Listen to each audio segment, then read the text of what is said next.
but no, I think it's not. It's already open. Don't say what.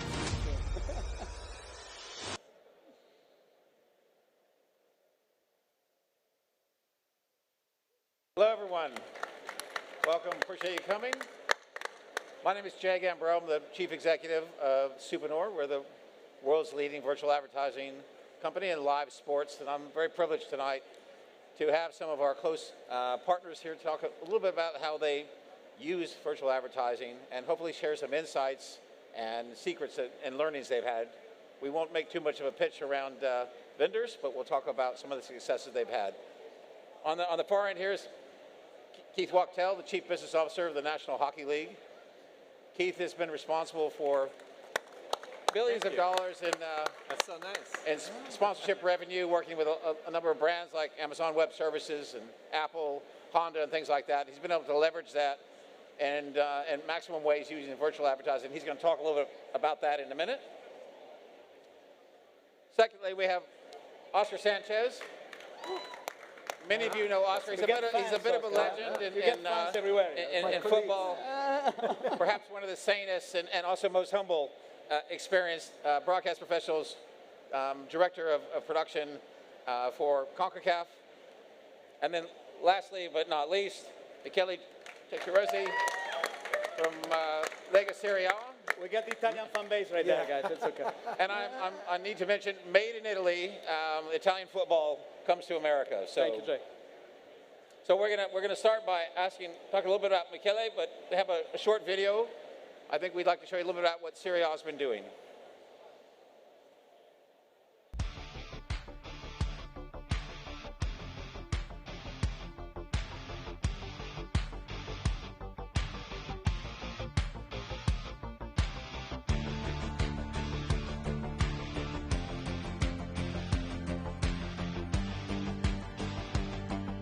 I think we build a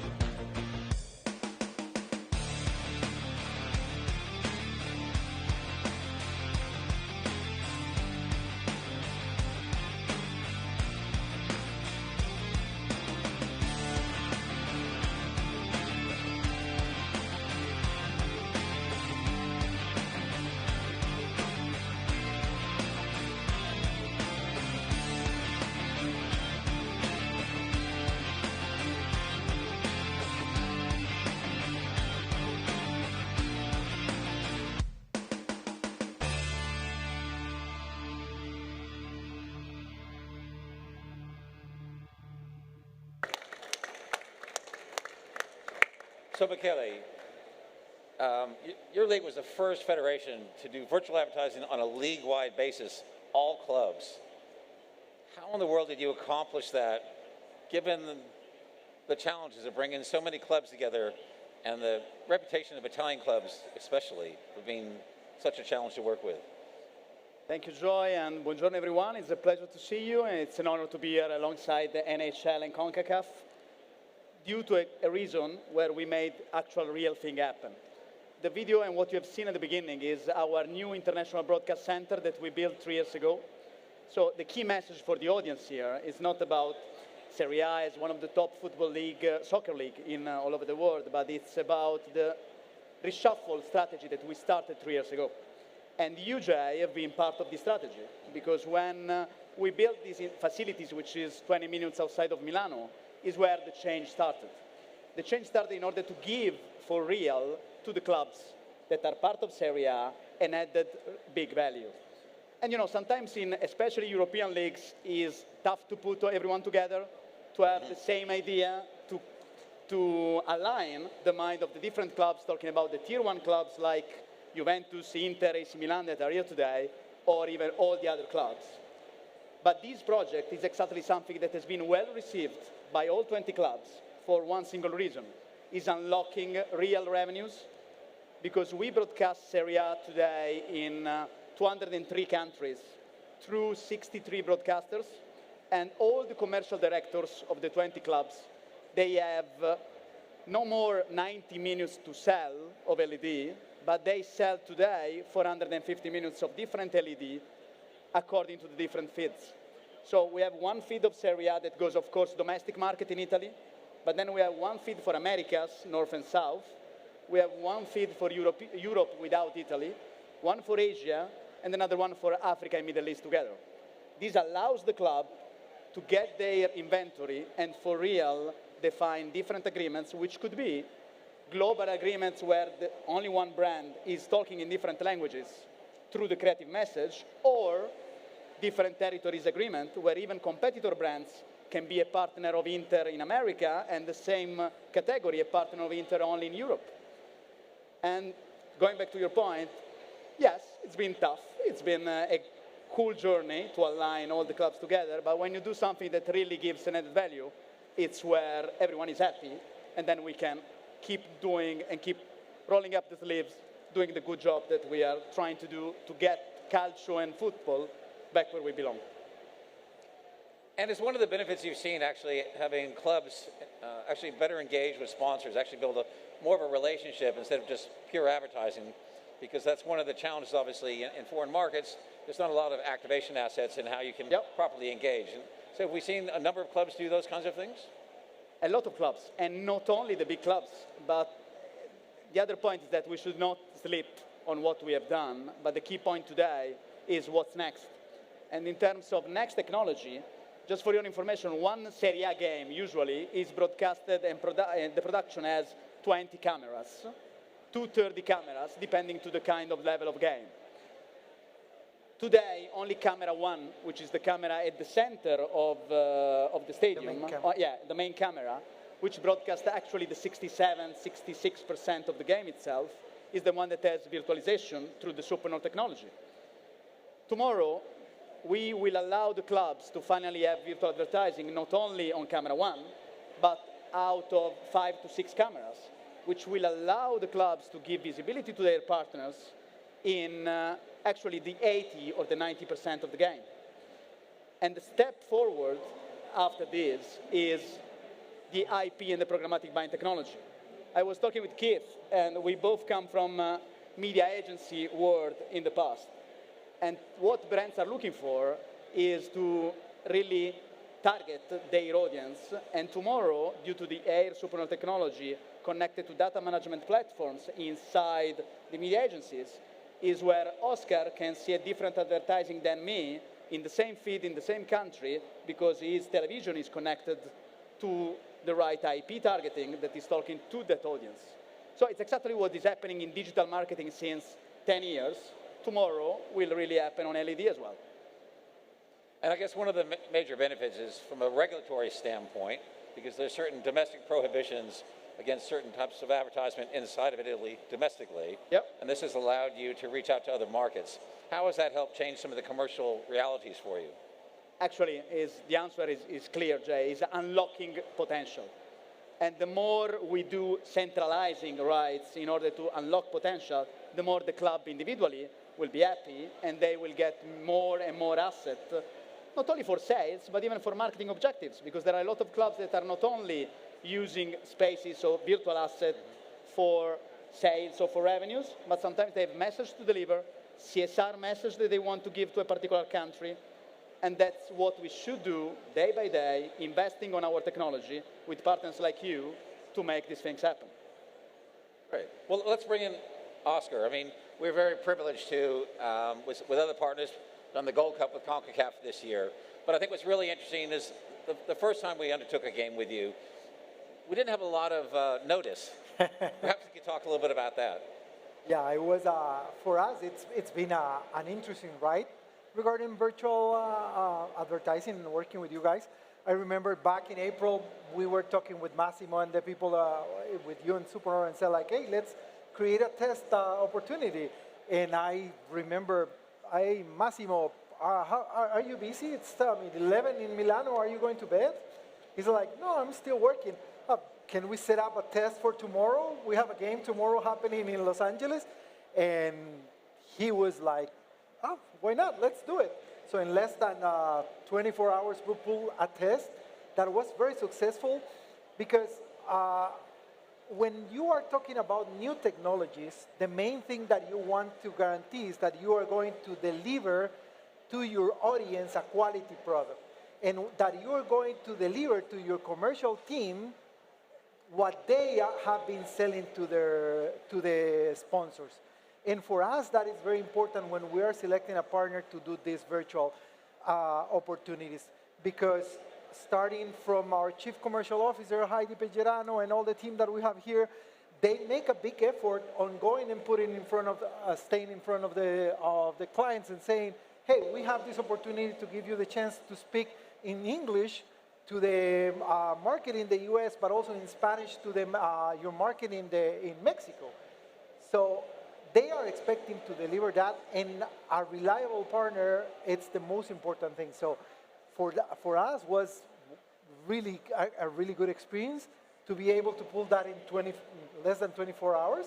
And up to today, I can go and check on that feed, and I don't know how many of you in the audience have seen this video that we just saw at the beginning with 4 different boards or set of advertising, but the first time you see that, it's magical. It's something that are my eyes real? Is it real what we are seeing? So for the first time that you saw it, it was impressive, and doing that seamlessly to the audience, it's an amazing experience. Well, one of the first rules for us is, do no harm, because Yes. obviously we're working with the most valuable asset the league or federation has. So it's a great confidence builder, but I'm not sure I'd want to always do it with less than 24 hours advance notice, just to be on the safe side. Remotely, by the way. So that was done remotely. The virtual advertising that you did in 24 hours was done due to the broadcast center, right? Yes, it was done out of Toronto, based a lot, and it was built a lot on the technology that you have been developing with the NHL. And I think that's key in these kind of developments. You want to be ahead of the curve, but not so much ahead that you're going to be burned with those tests. You want somebody else to test it first for you And pay for it. Yes, that's correct. Well, look, I think it's one of the subjects of today is about the synergies across different sports. Yes. So we have before I ask Keith to join the conversation, we have a short video on the NHL digitally enhanced dasher boards. Hopefully. Nope. The rule is the more sophisticated your technology, the less likely the video is going to work. Yes, so. that happens usually. There we go. There we go.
So Keith, tell us a little bit about, I think the NHL has probably done more thinking about how you structure your commercial relationship and built a lot of what you do today around this new technology. You put more thought and care into it, and I think took more time to get it right, perhaps. So we believe there's a lot of things that others can learn from you. You want to share a little bit about your vision for what you've accomplished so far? Sure, Jay, thanks. So we had more than 24 hours. We spent about 7 years perfecting the technology, going way back to 2016. what we saw and found, most importantly, was a tremendous revenue opportunity, right? Ultimately, we want to make sure the game looks better and the technology is not disruptive. But we really saw this as a tremendous revenue opportunity, not only for the league, but for our clubs. And I'll get into a little bit about the success that we've had. But like everyone here and all sports now, you're not just looking at your domestic market. The media rights, the sponsorships, they become saturated over time. So we're all trying to figure out the globalization of our sport. Some have an easier time of doing it than others. But the opportunity really is in the media agreements and in finding brands that you can partner with in different parts of the country. And everyone's talked about it up here. And that's really what the key is how to unlock that potential in other markets, really through media. The reason it took us so long, as you see in that video, is in the NHL and hockey, the signage is actually part of the field of play. It's the only sport where not only is it part of the field of play, but it has to withstand different colors, sticks, bodies, pucks, checks, all of those things that can happen in a game. In the NHL, they sit behind a bench and doors open, and they come on and off. You don't take a timeout. In football, soccer, NBA, there's a whistle and people can go in the game. So we had to take into consideration all of these elements, but we would not take no for an answer because we are broadcast in over 100 countries around the world. It is the #1 sport in many parts of Europe, especially Eastern Europe, where they play the game. So how are we going to, first of all, take static signage, which doesn't have a lot of value anymore in the marketplace because you can't tell a story, you can't sell a brand, you can't have a message. How do we change that static environment to dynamic?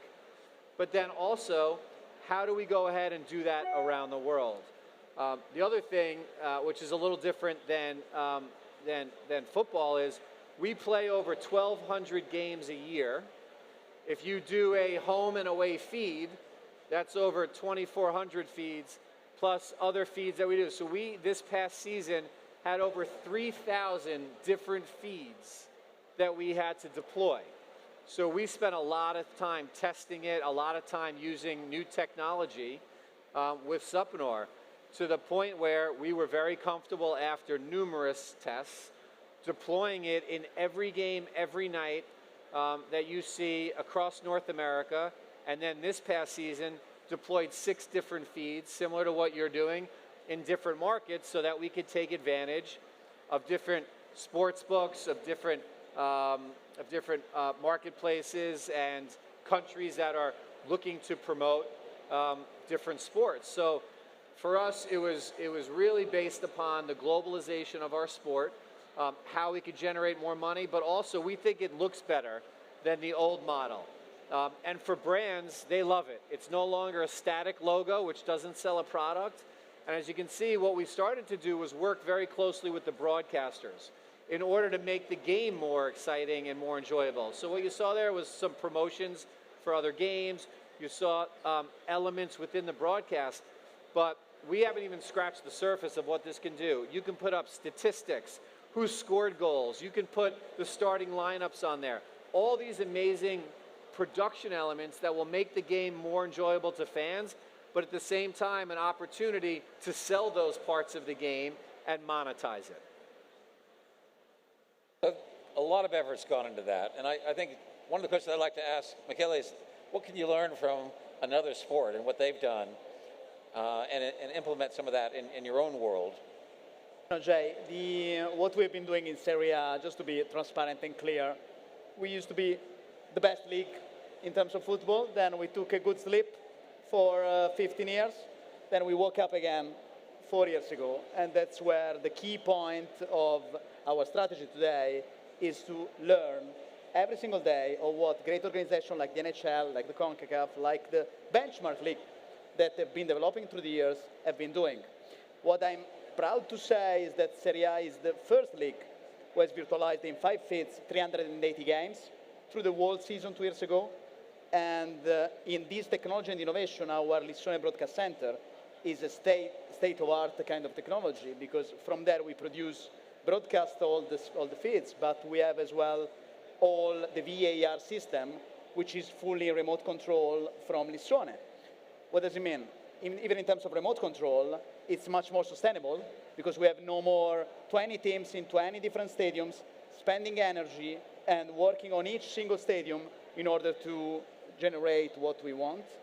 So yeah, going back to your point, we have to learn and listen to everyone every single day, study the benchmark, and try to build something new. What we've been achieving with your technology, with our 20 clubs, is one of the benchmarks that we want to keep going on. I mean, obviously one of the benefits, and Oscar, I'd be curious on your view, is sustainability. Because aside from cost savings by doing things remotely, there's a lot of efficiencies in terms of, not having to send people and trucks and these sorts of things. Correct.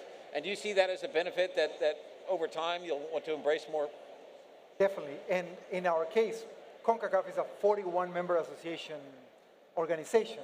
So we go all the way from French Guiana in the south and Suriname and Guyana up to Canada. So for us, being able to deploy this kind of technologies remotely is very important. So last summer we did Gold Cup, and along with the partners with TGI, they proposed us, hey, let's do this remotely from Milan through you guys. And that was... I should invoice you, by the way, for that. Okay. Everybody's invoicing me today. I'm going to invoice you for that remote control from Milan. The first reaction is like, oh, I'm doing this an ocean apart. And the results were very, very good, very solid, no technical hiccups. And we didn't have to travel 6 or 7 teams around the United States to cover the 14 cities that we were doing. Because it was easy, it was just a matter of communicating through phone, through the normal ways. And we were discussing about this. Right now, still the world is working in broadcasting a lot in fiber and satellite and everything, but the way that the technology is going more and more, we will be able to deploy these systems with an SRT that is more reliable every time, and we will allow us not only to do 5, but we could even customize to more areas that we want to do it, because in your case, you're doing the home and away. But what if you have a player from Sweden? What if you have a player from, from Slovakia? You could customize those for those markets as well. So the possibilities with a lower impact I would say, are endless in this moment. We were recently having a conversation with the team from Albion in London a few weeks ago. And their star player is from Japan, correct?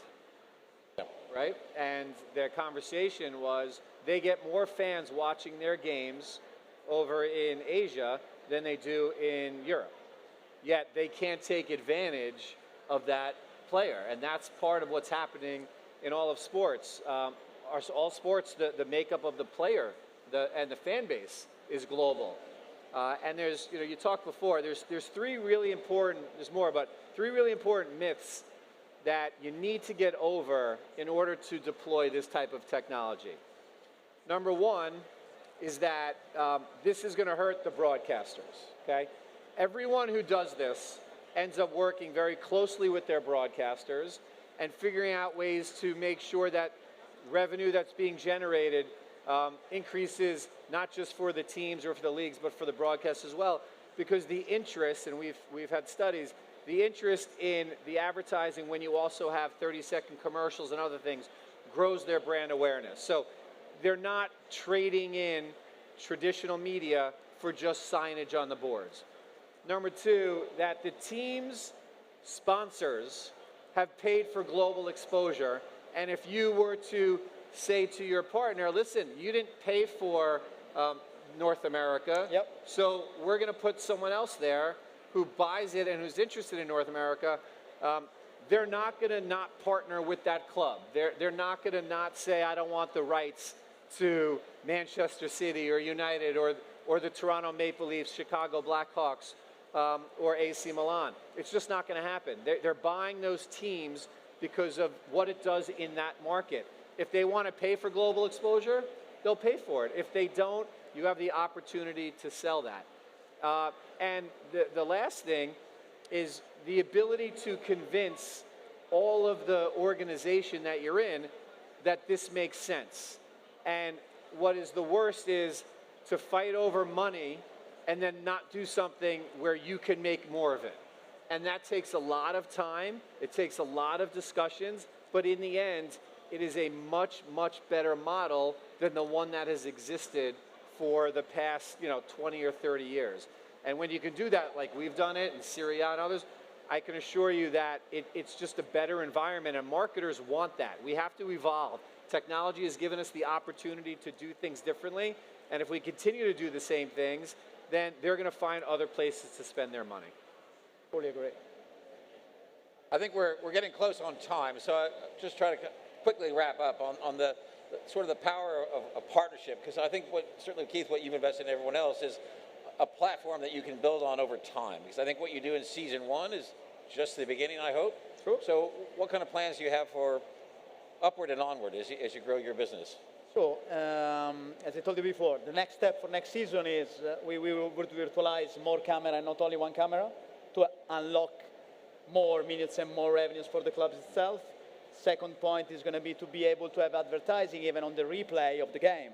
Because today you have the virtualization only on the live feeds, but when you have the replay or the highlights itself, it goes back to the real feed that is on the pitch itself in every single stadium. But tomorrow is going to be next season on replay on 5 different cameras, and we will unlock additional feeds as per the request that we have from the clubs. I can see Federico from Inter there is one of the commercial director of Inter that is asking us to have more feeds in terms of making more revenues. And the third step is the IP targeting. So the day we will be really able to connect every broadcaster, and the point of Keith to develop a better relationship with every broadcaster is absolutely true. It's what is happening every single day, is when we will align even with the ADV media sales people of the broadcaster itself, and I can see my friends of CBS right there, that they broadcast Serie A today here in America, and unlock additional potential even for them. So there are a lot of things to do, but as I said, let's roll up the sleeves and go working with the best technology that we have. Good. Yeah, I would just add that in this type of venture, you're not just partnering with a technology company and licensing the technology. There's a whole host of other elements that need to be part of that relationship that you'll have, right? I mean, we're up here, obviously, we use Supponor, they're a great company, but we're trying to help grow all of our sports through the use of dynamic advertising. I think one of the most important things is to find a partner that is helping you build out your CMS system, that is challenging you every day to do things better, to make the advertising look better, to come up with new ways to go to the marketplace. So, for us, it's not just a technology vendor that's important. It's really finding a partner that's going to help you grow and has that shared vision of really being innovative and changing the way that you, your broadcasters, your teams, and fans will look at your sport. And Oscar, we're going to give you the last word. Thank you. And in our case, the most important thing is to try to unlock more opportunities through all those 41 territories and the 180-something countries that we distribute our product, but also to keep making it seamless for the audience and for our broadcasters, because that is what we have learned is even though PR-wise it's really nice to go and say we're doing this, but for the rights holders and for the audience, the less they notice this implementation, the better it is. Because they could keep unlocking revenue and still or feeling that they are getting something personalized without noticing anything different on their feeds that they are paying for or that they are watching. Great. Well, I think we're out of time. I appreciate everyone attending today. And if you have any questions, come see us in our booth just down the across from number 600. So thank you very much. Grazie mille. Thank you, Thank you, guys. Thank you.